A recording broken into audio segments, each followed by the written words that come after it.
wani anguwansu, anguwan da aka haife shi, duk wannan zirga-zirga da na neman dukiyar a wannan anguwar ya tashi, za ka samu anguwar inda mina ya shigo ba za a iya shiga anguwan a daɗin rai ba zai iya cire naira miliyan 10 ya nemi izinin gwamnati ya zo ya gyara hanyar anguwansu ba.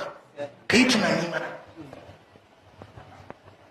garin da aka haifi mahaifinka ba asibiti, yana daga cikin sadakatu jariya da annabi sallallahu alaihi wasallam ya ambata.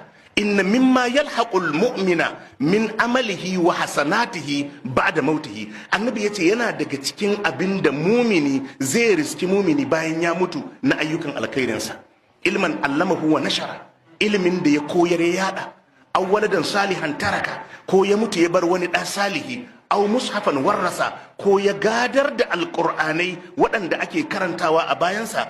Aw masjidan bana, ko ya gina masallaci. Aw baitan libni sabil bana, ko ya gina gidan saukan baki. Gidan saukan baki ma aka ce zai zama maka sadakatu jariya, balle asibiti.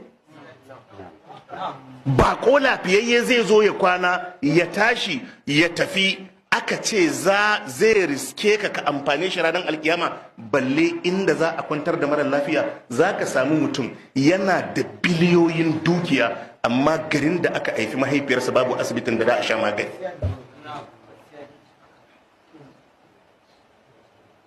Jama'a mun fahimta? Ka yi kokari daga ciki annabi ya ce auna haran ajara, ko mutum ya gudanar da ruwa, ya samar da ruwa wa mutane da yawa. Waɗannan manyan ƙasashe da kake ganin sun ci gaba, masu arziki sukan taimaka wajen samar da ingantacciyar rayuwa wa mutanensu. Mutum ɗaya zai sayi motoci domin sauƙaƙe